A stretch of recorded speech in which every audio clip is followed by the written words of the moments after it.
semangat, motivasi, inspirasi, dan tetap tampil secara otentik ya, nggak dibuat-buat. Tampil secara orisinil, siapa apa adanya, dan sesuatu yang talkable yang akan menjadi buah bibir. Nah, lahirlah podcast Ruang Sandi, itu menjadi pemikiran saya. Oke. By the way Pak, menghasilkan uang nggak sih? Banyak yang nanya gitu ya, tentunya dengan subscriber sekarang yang hampir 200.000, pasti nanti akan ada mulai ada yang pasang iklan dan lain sebagainya. Tapi menurut saya kita fokus di pemberdayaan sosial masyarakat, apalagi tengah-tengah COVID-19 ini. Semua nanti hasilnya tentunya akan membantu kegiatan-kegiatan sosial dan juga membantu teman-teman UMKM. Karena kita di sini ya konsepnya bukan cari uang, tapi berbagi motivasi dan berbagi inspirasi. Jadi uang yang didapat itu akan disalurkan ya Pak ya? Betul. Ke sosial. Ya karena UMKM. walaupun di tengah-tengah pandemi ini saya tuh diberi begitu banyak karunia, begitu banyak rezeki dari Tuhan Yang Maha Kuasa. Ini bisnis yang saya tinggal dari 2015 terus dikelola dengan baik oleh para profesional sekarang, dan saya masih mendapatkan pemasukan dari kalau disebut sebagai passive income, walaupun saya udah nggak aktif lagi kan di bisnis, tapi saya ngelihat bahwa yang lebih membutuhkan teman-teman yang bergerak di kegiatan sosial, memberdayakan masyarakat, membantu usaha mikro, kecil, itu yang menjadi passion saya. Dan saya harapkan kalau nanti mudah-mudahan, amin, bisa dapat jutaan subscriber. Bisa pasti Pak. Bisa, insya Allah ini akan terus kita dedikasikan untuk membantu masyarakat. Mas Sandi, mohon maaf nih, Bapak ngerasa nggak sih ketuaan atau telat karena baru buat podcast Ruang Sandi sekarang? Banyak yang bilang gitu, kok ada ya seorang pebisnis yang sudah establish bisnisnya, sudah cukup eksis, terus juga pernah ikut kontestasi demokrasi, mau jadi podcaster atau YouTuber gitu, apa nggak ketuaan gitu. Saya ngelihat bahwa batasan umur tuh nggak ada dalam berkreasi. Batasan umur itu nggak ada tua muda dalam kita memberikan inovasi.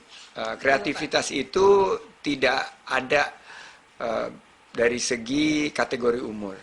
Jadi walaupun banyak yang nanya, teman-teman terutama yang di lingkup dan di ekosistem YouTuber dan podcaster ini kan nanya, bro, lu ngapain jadi podcaster sama YouTuber? Saya bilang ya karena saya ingin membawa satu pesan positif, motivasi, ya saya harus lakukan nih apapun juga yang menjadi platform yang sekarang relevan di tengah-tengah kebutuhan informasi masyarakat. Jadi ya saya jalanin aja, dan malah senang ketemu timnya ini kan semua muda-muda. Dan saya coba bicara satu frekuensi dengan tim podcast Ruang Sandi ini. Mereka luar biasa, punya kreativitas, walaupun kadang-kadang suka ngeselin, tapi karena gimmick-gimmicknya saya nggak ngerti gitu, karena saya kan dari dunia yang lain gitu. Tapi dunia yang lain, dunia yang mana Pak? Dunia bisnis, dunia, bukan dunia alam bawah sadar ya, bukan. Tapi kan saya nggak banyak terekspos dengan gimmick, dengan settingan. Dan di sini saya baru belajar bahwa settingan itu perlu gitu untuk menjadikan satu konten yang bagus gitu loh. Dan kadang-kadang saya harus membuka diri dan ikutin aja alurnya dari teman-teman yang men-setup gitu. Tapi kalau ada yang aneh banget gitu, saya suka kasih masukan, kayaknya ini agak terlalu jauh deh dari pesan-pesan kunci yang kita ingin sampaikan gitu. Jadi ya tetap berinteraksi. Ini belum 6 bulan ya, mungkin bulan depan kita masuk ke 6 bulan, kita rayakan, insya Allah subscribernya nambah terus, amin. Makanya teman-teman Ruang Sandi dorong terus supaya tambah banyak subscribernya, dan terus share, dikasih komen yang bisa dinikmati juga oleh para kerabatnya teman-teman Ruang Sandi. Oke, Mas Andi, kan ada banyak nama-nama besar nih yang udah punya channel podcast kayak Deddy Corbuzier, Helmi Yahya, dan yang lainnya. Bang Sandi ngerasa siap bersaing gak nih sama mereka? Mereka ini inspirasi saya, Deddy. Saya ini tamu pertama Oh ya? Deddy Corbuzier waktu dia setup. Jadi dia tuh buka sama saya bahwa, bro, gue tuh mesti terima kasih sama lo. Karena gue punya kepercayaan ngundang orang ke studio itu dan bro tuh yang pertama duduk di situ gitu. Jadi sebelumnya dia nggak yakin orang mau datang. Saya bilang, Chief, lu tuh yang figur yang sangat diikuti oleh anak-anak muda untuk sebagai sumber informasi, orang mau datang lah ke sini. Akhirnya setelah itu berkembang dan sekarang dia udah lebih dari 10 juta subscriber. Jadi terima kasih banget sama dia. Helmi Yahya luar biasa. Dia kan seorang showbiz creator gitu. Jadi dia kreator begitu banyak kuis, begitu banyak program TV, dan sekarang dia switch ke digital, keren banget. Dan waktu dia selesai di televisi TV, saya undang, sempat ngobrol, dan saya juga diundang di acaranya Helmi. Senang banget karena kita bisa share dan kita bisa buka.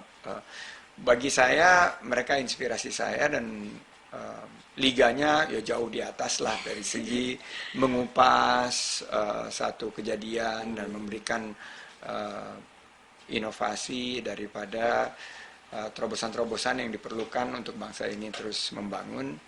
Nah, saya ambil dari sisi good vibes-nya aja. Jadi siap banget sih untuk terus eksis. Mudah-mudahan Tuhan yang Maha Kuasa, Allah Subhanahu Wa Taala berikan kesehatan kita, tim kita tetap solid, sehingga kita bisa menghadirkan konten-konten yang menarik buat teman-teman. Oke, berapa sih tim yang dilibatkan untuk membuat channel podcast Ruang Sandi ini? Ya, anak-anak muda semua, kira-kira paling nggak kelihatannya usianya di bawah 30 tahun. Dan berjiwa muda. Yang berjiwa muda. Yang berjiwa muda di bawah 30 tahun, kita quite gender friendly ya, karena laki-laki perempuannya hampir sama dan mereka punya komitmen yang sama, dan saya coba pastikan bahwa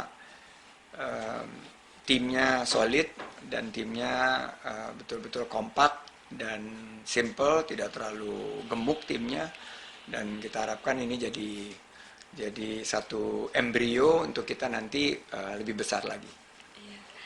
Harapan dari Bang Sandi itu apa sih dengan adanya podcast Ruang Sandi ini? Harapannya ya supaya Dimas nggak keluar masuk berkali-kali. Oh gitu. Ganggu ya Pak. Distracting kamu, bukan distracting saya.